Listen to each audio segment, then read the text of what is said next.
Me voy a poner yo acá. ¿Y el doctor?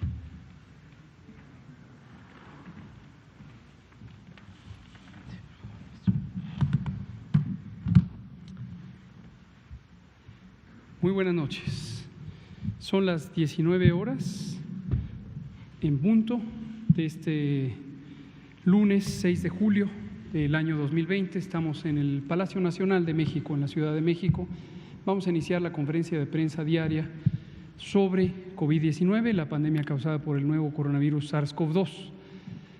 Hoy vamos a continuar el proceso de comunicación que modificamos a partir de ayer, domingo 5, y vamos a empezar a introducir, como comentábamos anoche, algunos elementos temáticos.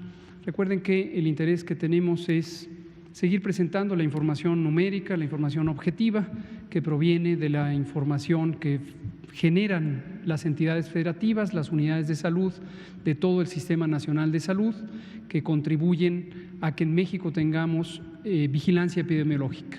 Los datos que nos permiten hacer inferencias útiles sobre el curso que tiene esta pandemia, el curso en el tiempo, la propagación geográfica, las características de las personas afectadas, la ocupación y desocupación hospitalarias, y toda esta información de carácter técnico a nosotros nos permite, conjuntamente con los gobiernos estatales, que son autoridades sanitarias, tomar decisiones para que en todo momento tengamos disponibilidad de servicios de atención a personas con COVID.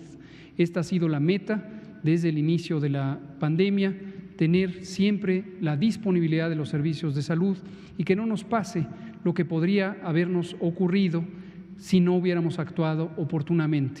Por un lado, mitigando la epidemia, teniendo una transmisión más lenta, y esto se ha logrado gracias a todas y todos ustedes que se han mantenido a sana distancia y que han evitado los contagios para tener una cantidad mucho menor de contagios por día. Y lo segundo, expandiendo la capacidad hospitalaria. Recuerden que el 24 de abril teníamos 645 hospitales designados y hoy tenemos más de 907 hospitales COVID designados. Esto no hubiera sido posible sin la enorme colaboración de múltiples instituciones, más allá del Sistema Nacional de Salud, que han estado colaborando en un comando único, en un mando unificado, que nos ha permitido en todo momento responder ante la intensidad de esta pandemia y designar los hospitales, instalarlos, ampliarlos, reclutar al personal, entrenar al personal, conseguir los equipos y los insumos para que estén en tiempo para poder recibir a todas las personas. Esta meta ha sido cumplida a lo largo de todas estas semanas. Llevamos más de 3 meses en esta epidemia, desde el 28 de febrero de 2020, y en todo momento hemos logrado garantizar que existe suficiente disponibilidad, es decir, suficientes camas abiertas con personal, con los insumos, con los equipos, para que las personas que padecen COVID y requieran hospitalizarse lo puedan hacer a tiempo. Y siempre que decimos esto, recordamos la importancia de llegar a tiempo. COVID es una enfermedad que en su enorme mayoría es leve, se presenta con fiebre, tos, dolor de garganta, dolor de cabeza y otros malestares generales, pero en personas mayores de 60 años, personas con enfermedad crónica o personas que tienen inmunosupresión, puede tomar por sorpresa. Y tomar por sorpresa quiere decir que en unas pocas horas la persona se puede percatar por primera vez que tiene dificultad para respirar. Desde luego acudiría por atención médica, pero podría ser demasiado tarde. Entonces el señalamiento que hacemos una y otra vez es: no se espere. Si usted tiene esas características, tiene 60 o más años de edad, padece diabetes, hipertensión, tiene obesidad, fuma o tiene enfermedades crónicas, cardíacas, pulmonares, inmunosupresión, cáncer, etcétera, no se espere. Si usted tiene esas características y presenta fiebre, tos, dolor de cabeza, dolor de garganta, alguna de estas características, no se espere. Asumamos que tiene COVID y su mejor oportunidad de tener un manejo médico que ayude a que tenga un buen desenlace es presentarse a la unidad médica que está disponible en su localidad. He empezado con todo esto para retomar cuál es el espíritu de la comunicación que nos interesa tener. Ayer presentamos una versión más corta y más precisa de nuestro informe técnico. Recordar que el informe técnico extenso sigue a disposición pública. Toda la información que tenemos está a disposición pública. Siguen también los datos abiertos para que puedan ser explorados y explotados por todas las personas con interés en ello y con las competencias técnicas para hacerlo.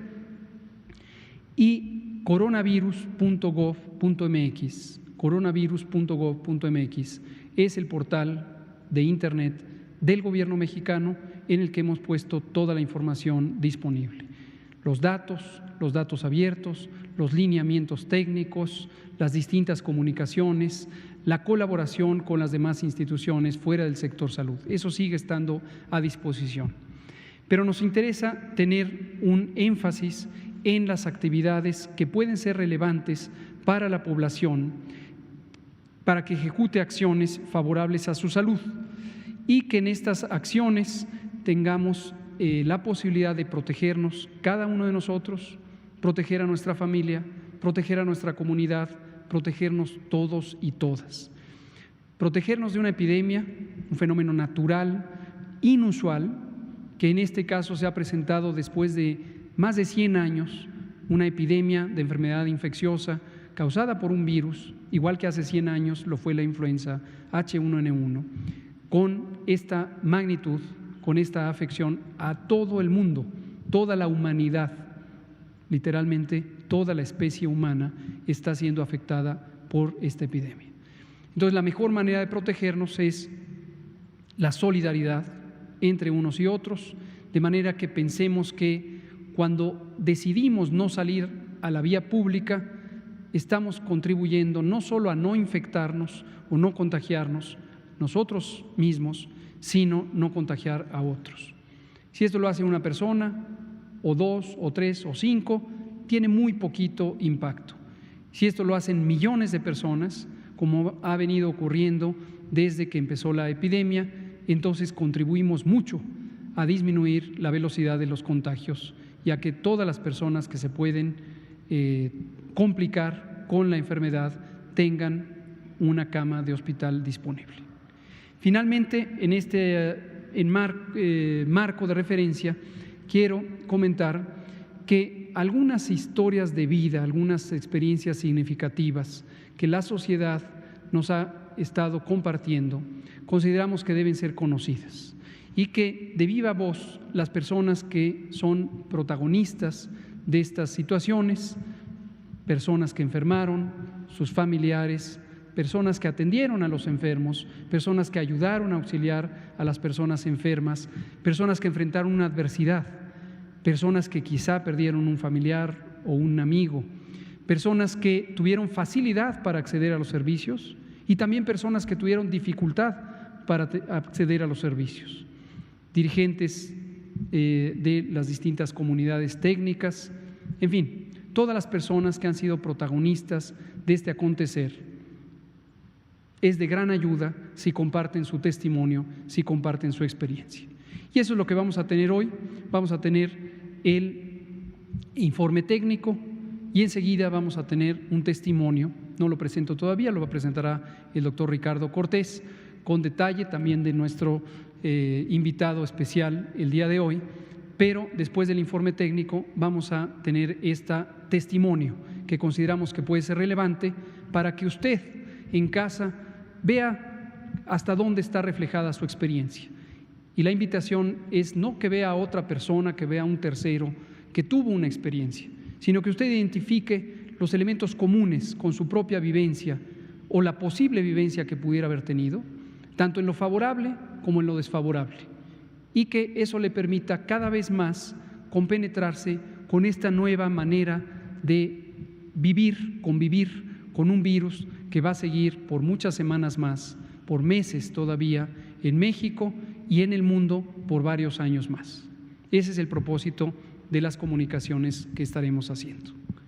Voy a iniciar Y dejamos pendiente ahorita la presentación de los panelistas del siguiente segmento. Vámonos con el informe técnico, el nuevo informe técnico. Tenemos 36 días desde que cambiamos este enfoque al proceso de lo que hemos denominado nueva normalidad. Así se ha denominado en México, también en otras partes del mundo. ¿Qué implica la nueva normalidad? La conciencia plena de que estamos viviendo una situación atípica, pero que su prolongada presencia en nuestra comunidad, en nuestra humanidad, requiere que nos adaptemos favorablemente a ella. Y favorablemente quiere decir cambios de actitud, cambios de conducta, cambios de práctica sobre nosotros y nosotras mismos, pero también respecto a las demás personas. Algunas de ellas tienen que ver con prácticas simples relativamente, que hemos relatado una y otra vez, como la sana distancia, y otras tienen que ver con prácticas generales de solidaridad con respecto a las demás personas. Cuando decidimos también esperar algo que puede ser benéfico para nosotros, por ejemplo, abrir un negocio, y que respetamos las indicaciones de las autoridades estatales o las autoridades administrativas municipales, que a su vez corresponden con las disposiciones generales que le corresponden a la autoridad federal, estamos haciéndonos un bien y estamos haciendo un bien para toda la ciudad, para todo el municipio, para todo el estado, para todo el país. Y esa es la actitud que consideramos que mejor nos va a ayudar a convivir, coexistir con este virus por los siguientes meses, insisto, a nivel mundial por los siguientes años, hasta que entremos en un equilibrio ecológico, como la humanidad ha establecido equilibrios ecológicos con muchos otros agentes infecciosos. 36 días de este proceso inicial. Vamos a entrar en materia. La siguiente, por favor. Dijimos que todos los días vamos a traer información internacional, pero de distinto tipo. Ayer lo que trajimos fue una comparación de la curva epidémica de México en medida en casos por millón de habitantes para que pueda ser comparada de una manera válida, de una manera técnica apropiada con lo que ocurre en otros países. Sobra decir, porque lo hemos dicho en innumerables ocasiones, que las comparaciones numéricas directas, el número de casos, el número de hospitalizaciones, el número de muertes entre países carece de sentido, no tiene un sentido técnico. Puede ser a veces confuso que se usen esas comparaciones y es importante que la población tenga claro que cuando le presentan números y comparan números entre países o territorios que tienen poblaciones diferentes, pues le están dando una información confusa, posiblemente engañosa. Entonces, lo que presentamos ayer fue casos por millón de habitantes, para que puedan ser comparadas las poblaciones. Para recordárselos con el ejemplo concreto, si en este momento comparáramos el número de hospitalizaciones o el número de muertes que desafortunadamente han ocurrido en nuestro país, con algún otro país, por ejemplo España o Italia, de los países europeos que iniciaron con la epidemia, estaríamos comparando literalmente dos elementos que no deben ser comparados. ¿Por qué razón? Porque México tiene 128 millones de habitantes, porque esos otros países tienen 60, en el caso de Italia, casi 50 millones de habitantes en el caso de España. Y obviamente no es una comparación válida, y eso es importante. Hoy tenemos otra información internacional para poner en contexto, y es la curva epidémica, pero ahora de continentes. La información nos parece muy útil. Este portal es un portal de acceso público que patrocina la Universidad de Oxford en el Reino Unido, que se llama Nuestro Mundo en Datos, Our World in Data, y lo que presentamos aquí, en el mismo sentido de lo que hemos presentado en otras ocasiones, es el número de días que han transcurrido desde que se alcanzó un caso por millón de habitantes. Esto lo que nos permite es que, independientemente de la fecha de inicio de la epidemia, podamos comparar cuándo ocurrieron las cosas de acuerdo al calendario de la epidemia, que no necesariamente coincide en el calendario cronológico. Concretamente en México, que tiene 128 millones de habitantes, esa fecha fue cuando ocurrieron 128 o inmediatamente después de 128 casos. En esta situación estamos comparando continentes y vamos a ver lo que ha transcurrido. Veamos algunos. Tenemos América del Norte, es un subcontinente o una región de nuestro continente, y vemos aquí esta curva epidémica que inició en forma muy acelerada, después entró en una estabilización. Este término lo hemos usado de manera libre en otras ocasiones. A esto nos referimos con estabilización, es decir, ya no aumenta, tampoco está disminuyendo la cantidad de casos por millón de habitantes que se presentan diariamente. Y después, a casi 97 días desde el inicio de que se alcanzó eso, un caso por millón de habitantes, tenemos nuevamente un repunte. Ayer presentamos una curva epidémica de país que tiene exactamente esta forma. Tenemos América del Sur, que también, si contamos los días transcurridos desde entonces, ha tenido este crecimiento todavía en su fase más aguda, más exponencial, más acelerada. Ayer presentamos también un caso de un país que tiene esta trayectoria. Luego tenemos Europa. Ayer presentamos 3 países europeos que tienen gruesamente esta presentación. Subieron a esta misma velocidad o una velocidad muy parecida y después progresivamente fueron descendiendo. Tenemos África, que va transcurriendo en un acontecer lento, afortunadamente todavía lento, y se encuentra en este momento. Vean ustedes que el continente africano entró después a la epidemia y por eso tiene menos días desde que alcanzó un caso por 1 millón de habitantes en todo el continente. Tenemos Asia y tenemos a Oceanía. La suma, tenemos 11.327.790 personas que han enfermado de COVID desde que empezó esta epidemia al inicio del año, 22% de ellas, que son un poco menos de 2.500.000, lo han tenido en los últimos 14 días y la tasa global de letalidad es 4.7%. La siguiente. Ahora tenemos el resumen nacional. Aquí están los datos que siempre presentamos. Hemos incorporado las personas recuperadas. Tenemos estos casos confirmados, las personas recuperadas y las muy lamentables defunciones acumuladas desde el 28 de febrero, cuando tuvimos el primer caso. Y vean ustedes en la gráfica que estaremos presentando todos los días, de acuerdo a las semanas epidemiológicas, hemos agrupado los datos de acuerdo a la semana en que van ocurriendo y tenemos hasta este momento estas proporciones de cómo se ha distribuido el conjunto de los casos que han sido registrados, en recuperados y en lamentables defunciones. La siguiente. Aquí tenemos cuando agregamos además los casos que todavía estaban sospechosos y les aplicamos el porcentaje de positividad. ¿Qué quiere decir esto? La señal es la misma, es muy parecida, pero para recordar que la vigilancia epidemiológica en México empieza desde el momento en que se detectan los casos por sus características clínicas, cuando tienen los síntomas. No hay que esperar el resultado de la prueba para actuar en lograr el aislamiento de las personas de manera preventiva, los estudios de contacto y demás actividades de contención y de mitigación. La siguiente. Y ahora vamos a enfocarnos, dijimos que íbamos a estar tratando una entidad federativa por día. Vamos a empezar con la Ciudad de México. ¿Por qué la Ciudad de México? Porque ha sido la región donde empezó la epidemia el 28 de febrero y también la región que ha tenido la mayor carga acumulada de casos. Y vemos que hemos tenido 52.658 casos confirmados, registrados, y también los 35.331 que han sido recuperados, que se estima han sido recuperados. Recordar que definimos la recuperación a partir de los días transcurridos desde el inicio de los síntomas.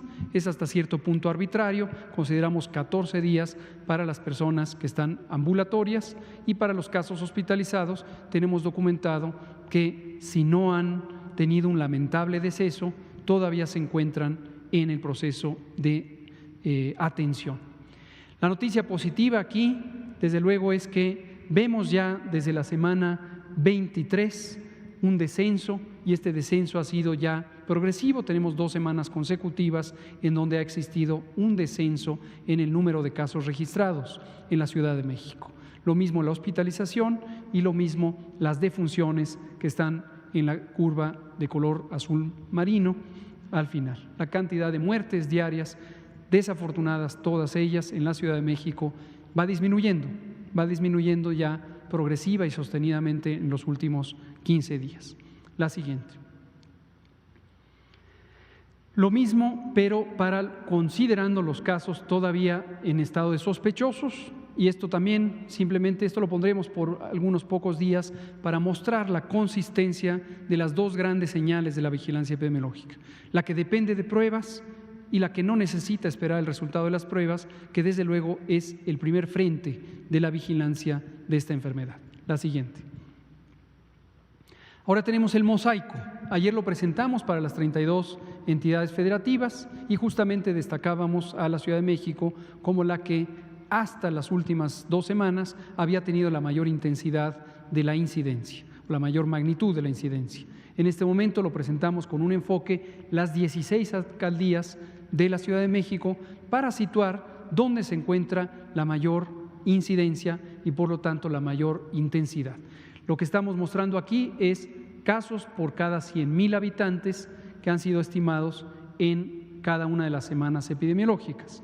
Y aquí vemos que la alcaldía de Iztapalapa y la alcaldía de Gustavo Adolfo Madero son las que se encuentran con la mayor intensidad a lo largo del tiempo, pero incluso estas 2 alcaldías han empezado ya esta fase de descenso. Recordar cómo se interpreta este gráfico, esta imagen, donde se ve más rojo, quiere decir una mayor intensidad. Para claridad está el número específico, número de casos por 100,000 habitantes, es lo que quiere decir el número que está en cada una de las casillas, pero para pronta identificación se ve la intensidad del color en la gráfica. La siguiente, por favor. Y aquí tenemos un enfoque de las curvas epidémicas por alcaldía, precisamente para tener esta desagregación. También a nivel de alcaldía existen distintas velocidades de propagación de la epidemia y distintas curvas epidémicas de acuerdo al número de casos diarios que se presentan. Aquí lo que tenemos es también una curva epidémica de incidencias, es decir, en todas las situaciones que presentamos son casos por 100,000 habitantes, precisamente para no incurrir en el error de comunicación que se ha presentado recientemente, pero de manera repetida en algunos medios públicos de comunicación, algunos diarios de circulación nacional. Casos por 100,000 habitantes. Y tenemos, como se muestra, Iztapalapa y la delegación Gustavo Adolfo Madero como las 2 que tuvieron la mayor intensidad, seguidas de Tlalpan, Álvaro Obregón y Xochimilco, y luego las 2 con menor transmisión, Benito Juárez y Coajimalpa. Vean ustedes que en general el patrón, incluso en las que alcanzaron las mayores incidencias, ya es descendente de una manera sostenida. Y otras no tuvieron una intensidad tan alta medida por la incidencia, casos por 100,000 habitantes, pero se encuentran ya en declive y otras más están en esta transmisión más lenta. No ponemos todas para no saturar el gráfico, son las más representativas de acuerdo a la información. La siguiente. Ahí terminamos este pequeño y breve resumen sobre la Ciudad de México, con la buena noticia de que en la Ciudad de México estamos teniendo este descenso ya sostenido. Pero debe quedar muy claro, el proceso de desconfinamiento debe ser gradual, Las autoridades de la Ciudad de México han sido extremadamente claras en identificar cuál es el proceso de desconfinamiento, a quién corresponde pasar a sus actividades habituales y en qué condiciones hacerlo. Cuáles son los protocolos de seguridad sanitaria que deben seguir los establecimientos comerciales, los restaurantes y, en general, la conducción de nosotras y nosotros en la vía pública. Y ha dado una señal muy clara que donde no se respeten estos procedimientos no pueden abrir. Respaldamos completamente esta muy sensata decisión de la Ciudad de México, que tiene como propósito cuidar de manera muy cautelosa la seguridad sanitaria de quienes vivimos en esta gran ciudad.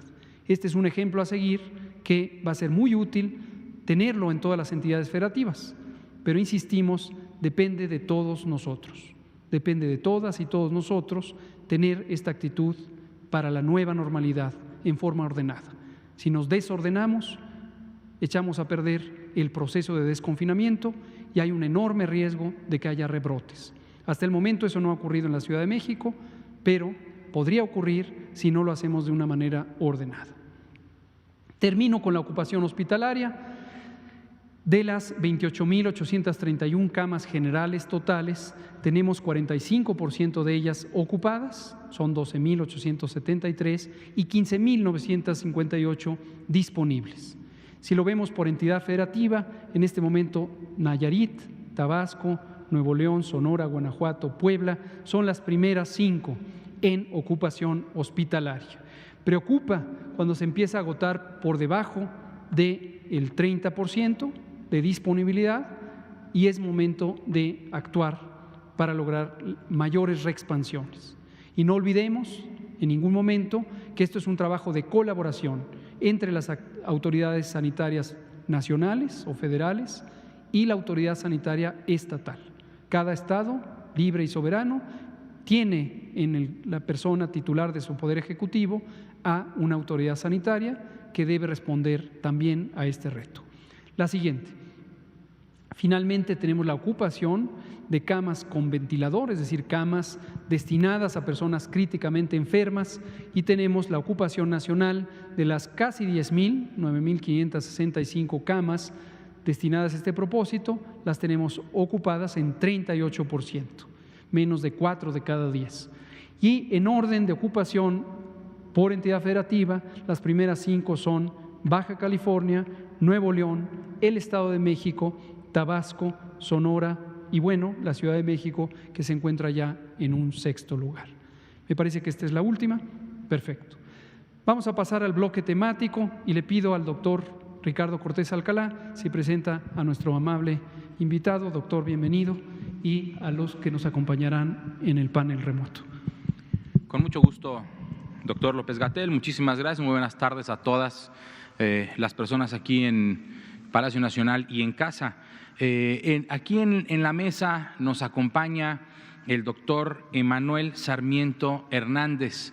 El doctor Sarmiento Hernández es médico especialista en paidopsiquiatría. Eso quiere decir psiquiatría infantil. Y el doctor Sarmiento es director general del Hospital Psiquiátrico Infantil Juan N. Navarro. Doctor, muchísimas gracias por acompañarnos. A distancia nos acompaña una familia, es una familia de 3 personas. Primero les platicaré, vamos a ver a Santi, un pequeño que vive con una enfermedad que se llama síndrome mielodisplásico. Es una de las enfermedades que disminuye el sistema inmunológico y por lo tanto lo hace a las personas, en este caso niñas y niños que lo padecen, a presentar casos más graves de enfermedades infecciosas como la COVID-19. Santiago lo diagnosticaron con la COVID-19, estuvo varios días en la unidad de cuidados intensivos del Hospital Infantil de Tlaxcala y fue dado de alta posteriormente para concluir su tratamiento vía oral, el tratamiento de otras potenciales enfermedades que podía tener y que pudiera concluirlo en su casa, dado que estar en casa es mejor también para evitar algunas infecciones asociadas a la atención a la salud. Antes de empezar a platicar con Santiago y con sus papis, vamos a ver un video, por favor.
Muchísimas gracias. Y ahora vamos a conectarnos con Santiago, Diana y Juan Carlos. ¿Nos escuchan? Hola. Hola. ¿Qué tal? Muy buenas noches, Diana, Juan Carlos, Santi. Aquí los saluda directamente Ricardo, Emanuel y Hugo López-Gatell, con muchísimo gusto. Y bueno, vamos a platicar un ratito con ustedes. Santi, ¿cómo estás? ¿Cómo te sientes? Bien. ¿Bien? ¿Ya mejor? Muy bien, me da muchísimo gusto, me da mucho gusto que ya estés en casa. Diana, Juan Carlos, por favor, platíquenos cómo vivieron la experiencia en esta ocasión en el Hospital Infantil de Tlaxcala, de tener la necesidad de llevar a Santi a revisión, que finalmente haya tenido la necesidad de hospitalizarse, pero que no hayan podido tener la oportunidad de visitarlo como regularmente antes de esta epidemia de coronavirus, si lo hubieran podido haber hecho.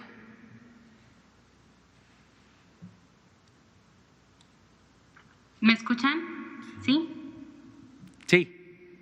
Ok, pues aquí tenemos, fue muy difícil dejarlo, pero lo que nos dio la confianza es que el Hospital Infantil ha sido desde pequeño su segunda casa, y los que están en el hospital, su familia, los doctores, enfermeras, personal administrativo, de limpieza, nos conocen bastante bien desde que Santi tuvo 21 días de nacido.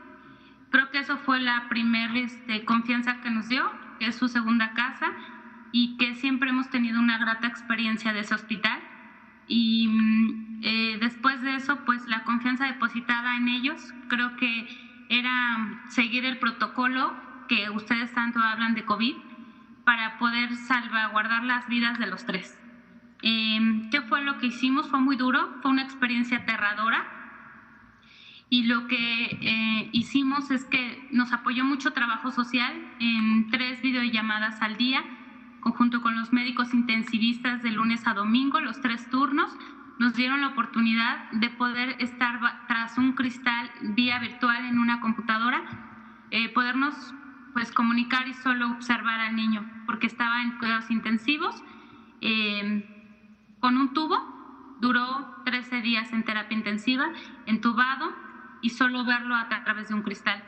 Lo que hicimos cuando él pudo despertar, bueno, antes de despertar le mandábamos mensajes solamente con el personal médico, que él echara ganas, que lo estábamos esperando, que lo amábamos, y en su inconsciente yo sabía que él sabía lo que le habíamos prometido, esperarlo afuera y que él se recuperara. Y algo que nos ayudó mucho fueron estos mensajes que pasábamos a través de la cámara, a través de su videollamada, mensajes como estos, el de Santi de Dios. Mensajes que pueden observar que él fue lo que cuando pudo despertar le pudimos poner estos mensajes. Muy bien, Diana. Santi, ¿sí es cierto que ya cuando saliste de terapia te quisiste escapar del hospital ya para estar en la casa? Sí, eso sí fue cierto. Dile. ¿Sí? Oye, y del video que acabamos de ver, el video en el que te despiden de esta nueva prueba que pasas tú, Santi, ¿qué sentiste cuando viste a todas estas personas al salir del elevador y ver a todas tus doctoras, tus doctores, tus enfermeras, tus enfermeros ahí despidiéndote? ¿Qué sentiste, Santi? Pues por tener una familia Muy bien. que me quería mucho, y les agradezco que me hayan cuidado. Muy bien, pues muchas gracias. Y al final de cuentas, la familia completa, papá, mamá y el propio Santiago, ¿qué podrían decirles a otros niños, niñas, a otras personas de cualquier edad que están en la misma situación o que pudieran vivir la misma situación que han vivido ustedes? Hola, buenas noches. Pues que le echen ganas, más que nada, que confíen en Dios, que confíen en los médicos y sobre todo que lleven los protocolos que da la Secretaría de Salud, que los lleven a cabo, porque esto no es fácil, es muy difícil. Desgraciadamente mucha gente no cree y ya cuando pasan es demasiado tarde algunas veces. Por eso los invitamos a que sigan las recomendaciones de la Secretaría de Salud. Muchísimas gracias, muchas gracias Juan Carlos, Diana, Santiago, muchas gracias de verdad por esta entrevista, por darnos su tiempo, por darnos su testimonio, que es al final de cuentas el más valioso. Hay una imagen que quería pasar Santi en agradecimiento también a sus médicas y médicos. ¿Podemos ponerla, por favor?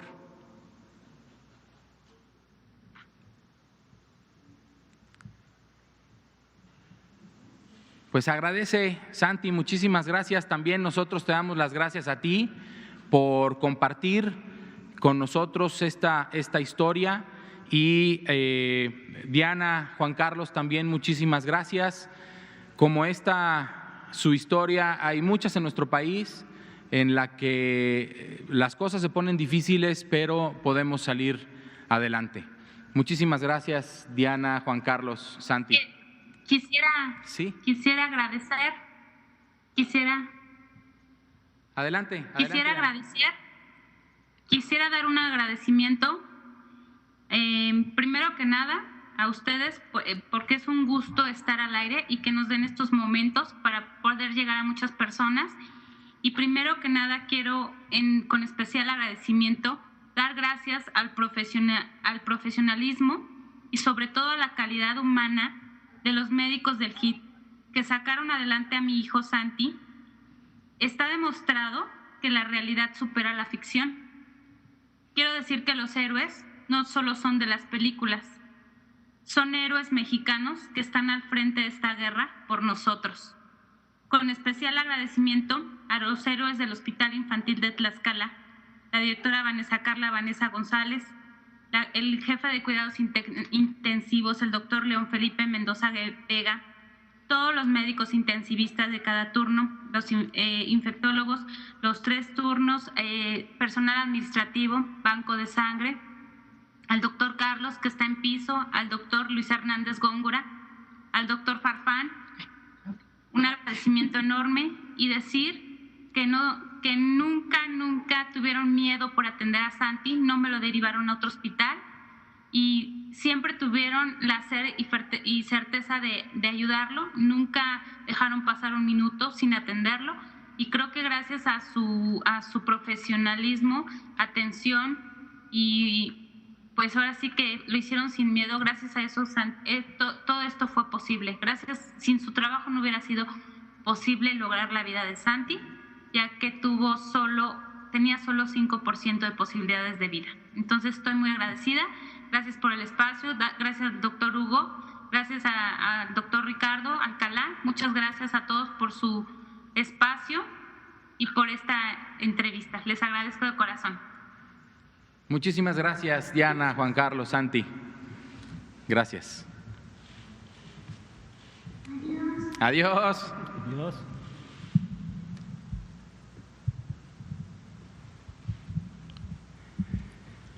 Muy bien, pues este es uno de los testimonios, es el que en este momento nos pareció significativo.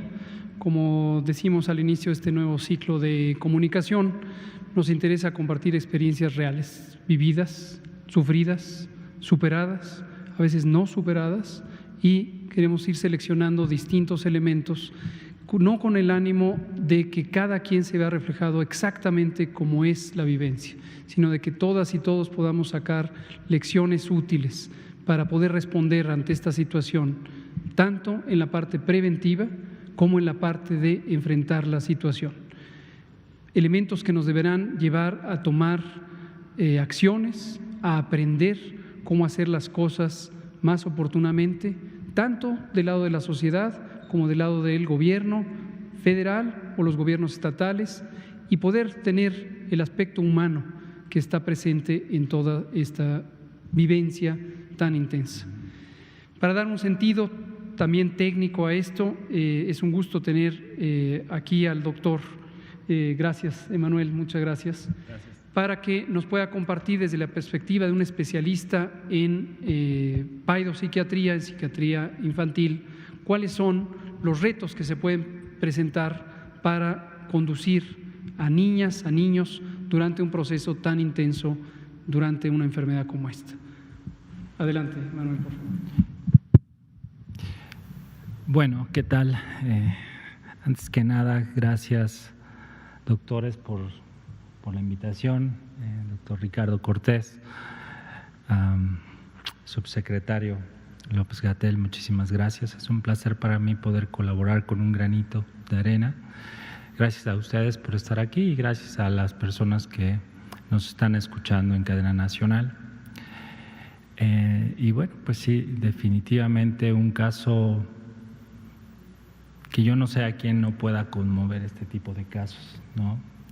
A pesar de que en mi profesión nos encontramos constantemente a casos difíciles, a situaciones difíciles, híjole, es difícil como poder controlar emocionalmente lo que escuchamos, este tipo de testimonios que creo que nos ayudan mucho a sensibilizarnos a todos, no al personal médico, a toda la población en general.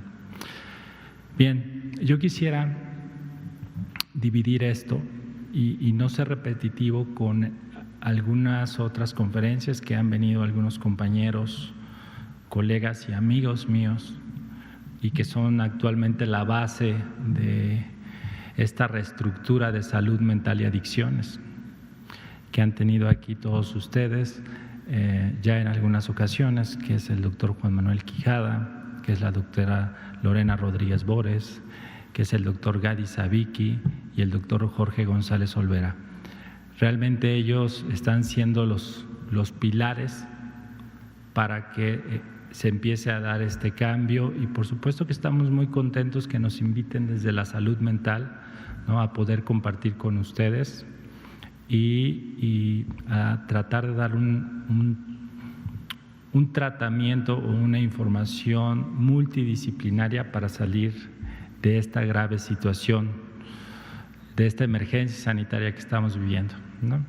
Entonces, mis compañeros en ocasiones pasadas han hablado sobre las estrategias, que son muchas y no voy a recalcarlas, que se están trabajando como una respuesta nacional para la salud mental. Esta respuesta nacional pues se está llevando para todas las edades y yo tengo la fortuna, junto con un grupo muy grande de colaboradores, que la verdad es que preferiría no decirlos todos por temor a que se me escapara uno, pero es un grupo muy grande de médicos paidopsiquiatras, de psicólogos infantiles que hemos estado trabajando para salir ante esta contingencia, como apoyando con infografía, con información, con capacitaciones. Somos muy poquitos, aproximadamente somos 300 paidopsiquiatras en el país. Psiquiatras son poquitos, pero paidopsiquiatras somos aún menos y entonces realmente no podríamos darnos como un abasto para dar esta respuesta. Entonces lo que hemos hecho, por supuesto todo en coordinación con la Secretaría de Salud, es el poder ofrecernos la facilidad de capacitar a personal de salud sobre niños, niñas y adolescentes, respectivamente en el asunto de COVID, que después sería bueno no cortarlo, ¿no? ya que empezó un camino, podríamos extender esto para otro tipo de capacitaciones. Entonces, mis compañeros han hablado sobre las estrategias que estamos llevando y en las cuales hemos participado un sinnúmero de médicos psiquiatras infantiles y psicólogos. Ahora, estas pláticas se han dirigido a dar el tipo de atención para todos tras estos meses de estar en un confinamiento, que en mayor o menor medida nos van a afectar a todos, a unos menos, a otros más. ¿Quiénes más? Pues desafortunadamente empieza a cobrar factura sobre aquellos que tenían el antecedente de algún problema de salud mental. Y eso está pasando en todo el mundo. Entonces teníamos que estar preparados. No es lo mismo hablar del 17 de marzo, ¿no?, que es cuando nos avisan, hablando ya ahora de niños, ¿no?, que se van a ir a contingencia por un acuerdo con la SEP y la Secretaría de Salud. Pues ahí casi todos seguramente hasta festejaron. Pero luego les preguntabas cómo estaban el 17 de abril y ya no era la misma respuesta. El 17 de mayo, pues ya estaban más irritables, ¿no? El 17 de junio. Y entonces es normal que en este momento se empiece a cobrar la factura de muchos problemas emocionales. Pero quiero aclarar que las emociones no son una enfermedad y que son normales. Claro, tenemos que tener muy claro hasta dónde es normal. No es lo mismo decir es que anda triste a tiene una depresión. Son distintos y por supuesto que hay que abordar cada caso en particular. Como siempre, no solamente en el área de salud mental, las poblaciones de los extremos casi siempre son las más vulnerables, las de mayor vulnerabilidad, ¿no? Entonces, ese tema de todas las recomendaciones que hay que hacer en casa para tratar de salir lo mejor posible parados de esto, ¿no? Ya se ha hablado mucho aquí, si en otra ocasión me invitan, por supuesto que retomaré ese tema, pero esto es aparte, porque esto es cómo abordar desde la salud mental a los niños con diagnóstico de COVID que tienen que ser internados. Entonces, es muy distinto. No es que unos sean más importantes que otros, pero lo que sí sabemos, no lo decimos nosotros, lo dicen todas las estadísticas mundiales, es que a los niños, afortunadamente, es mucho menor el número de contagios, número 1, y número 2, la probabilidad de que les vaya bien es mucho mayor que la de un adulto. Aún así, tenemos casos. Hice una presentación, son 4 diapositivas, si me permiten, ¿no? Y las digo rápido, pero para dar algunos datos. Bueno, miren, me permito pararme. Me tengo que llevar el micrófono, ¿verdad? Sí.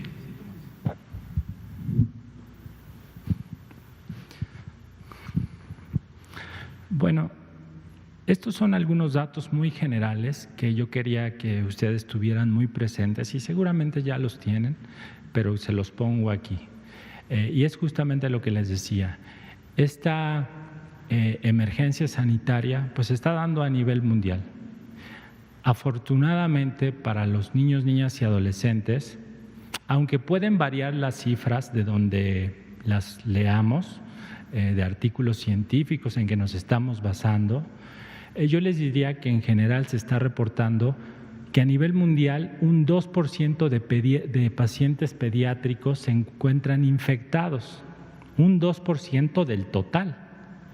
Y de estos 2%, de ese 2%, un 5.9% podría complicarse y requerir un manejo hospitalario. Les pongo un ejemplo del cual nos estamos basando muchos investigadores, que es pues, lo que pasó en China, ¿no? Que es donde si nos metemos a buscar información vamos a encontrar ya artículos bastante específicos. y de muy buena calidad. Y entonces en China reportan que del total de población contagiada por COVID, el 2.5% fue de niños, niñas y adolescentes. Del total solamente el 2.5%. Y de este 2.5%, a la gran mayoría le fue bien o no le fue mal, no sé cuál sea el término más correcto, pero aún así no deja de preocuparnos que sí reportan una tasa de letalidad. Y entonces en China es baja, es del 0.2, fue lo que reportaron, de muertes por COVID. ¿Qué otro dato es importante de aquí? Más allá del COVID, porque podríamos decir, pero mira, a los niños les va, pues en general les va bien. ¿A quiénes les va mal? Bueno, hay una lista de factores de riesgo que no difiere mucho de la de los adultos. La obesidad, pacientes, niños inmunodeprimidos. Bueno, estábamos hablando de este caso, pacientes, niños, niñas o adolescentes con algún tipo de cáncer, enfermedades cardíacas, etcétera. O sea, los factores de riesgo, pues esos son factores de riesgo y no difieren mucho de los adultos. Pero más allá de eso, lo que sí se ha reportado, ahí sí, en una mucho mayor prevalencia, son las alteraciones en la salud mental de esta población. Si se les presentan a aquellos niños que afortunadamente no se contagian, pero viven en confinamiento mucho tiempo, si está reportado eso, se ha reportado aún más cuando alguno de estos niños sí está contagiado por COVID y tiene que ser hospitalizado. Llámese COVID o llámese cualquier tipo de enfermedad o trastorno o motivo de internamiento, genera un estrés terrible. Llevar a un niño a una cirugía de apendicitis y decirle desde la esquina que ahorita nos vemos, ¿no? Pues genera en el niño muchísimo miedo y en los papás. Entonces, algo que sí es importante tomar sobre este caso que nos acaban de presentar de Santi es esto, las repercusiones psicológicas en ellos, en las familias, pero además en alguien más, en el personal de salud que los atiende. Es muy difícil, cualquier muerte es terrible, pero cuando hablamos de una población que no esperamos que se muera, por evolución natural, el ser humano no está acostumbrado a que un niño o adolescente se muera. Eso es muy difícil de asimilar. Entonces, por supuesto que el personal de salud que los está atendiendo y que además se tiene que ver limitado a ni siquiera dejar pasar a los familiares, entonces por supuesto que en el personal también genera un problema psicológico. Existen algunas recomendaciones, porque una recomendación no se puede aplicar en todos lados. La siguiente, por favor. Y es un modelo centrado en la familia. Este modelo centrado en la familia habla sobre en niños con COVID que tienen que ser internados, deberíamos de, en medida de lo posible y de la capacidad e infraestructura de cada hospital COVID para niños, facilitar el acceso. Por supuesto que lo ideal sería que el cuidador, y eso es el modelo basado en la familia, se pudiera ser copartícipe de su atención, que pudiera estar ahí. Estos son algunos datos que les presento. La fuente es de CIPINA y me parece genial que los estén reportando, porque miren, a la fecha del 5 de julio, que fue el dato que yo pude obtener de CIPINA, en México hay 6,200 casos confirmados, 1,741 de 0 a 5 años, de 0 a 5 años. de 6 a 11 años, 1.559. La mayor cantidad es para los adolescentes. Y esto es lo preocupante. Pues sí hay defunciones. Hay 109 niños que han muerto por COVID. Entonces, México no se escapa de esto, ¿no? Está bien que les va bien, pero si pudiéramos saber quién va a ser de ese 2%, bueno, pues otra cosa sería, pero no sabemos quién. Hay factores de riesgo, pero solo son de riesgo. La siguiente, por favor. Y bueno, miren, les traje, no es el documento, sin embargo yo se los recomiendo. El 21 de mayo se publicaron los lineamientos para la prevención, detección y atención de COVID en niños, niñas y adolescentes. Y esto lo pueden encontrar en la página de la Secretaría de Salud de COVID. Entonces, son lineamientos en los cuales intervienen muchas personas. Los psiquiatras son unos, pero intervienen muchos otros especialistas en niños y adolescentes, en el cual el objetivo es poder compartir un conocimiento que llegue a todos lados del país en cómo podemos tratar de manera integral a estos niños si es que tienen que ser hospitalizados por COVID, ¿no? La salud mental ocupa un lugar ahí muy importante. La siguiente, por favor. Y este otro documento también se encuentra en la página oficial de la Secretaría de Salud para COVID, y estas son unas recomendaciones que tuve la fortuna de conocer a un grupo de especialistas que trabaja en el Hospital Infantil de México Federico Gómez, la mayoría de ellos, porque está más distribuido, en el cual ellos hacen unas recomendaciones para la integración del cuidador primario como coauxiliar del equipo de salud durante la estancia intrahospitalaria del paciente pediátrico con COVID. ¿Esto qué disminuiría? Hay beneficios, por supuesto, no todo es a favor, hay situaciones en contra, pero el manejo del estrés emocional. Los niños van a generar muchísimos síntomas psicológicos: depresión, ansiedad de separación, ansiedad, procesos regresivos, conducta agresiva. Van a dificultar inclusive el tratamiento del médico. Estoy hablando de pacientes que no tienen que ser intubados, por supuesto. Entonces, algunas de las recomendaciones es que se ha visto por evidencia científica que a estos niños, a las familias y a las instituciones, incluyendo los trabajadores de salud, les puede ir muy bien, porque el tener ahí a un papá o a una mamá no solo calma la ansiedad del niño y le ayuda a llevar mejor un tratamiento y una recuperación, calma la ansiedad de los papás. Aguas con un papá enojado que le dicen que no puede entrar a ver a su hijo y que está grave, ¿no?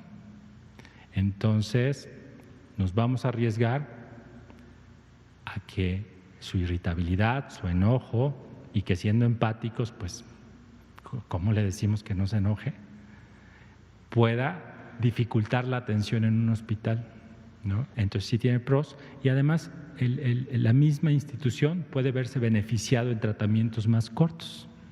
Este documento también lo pueden encontrar ahí, y la siguiente creo que ya no hay.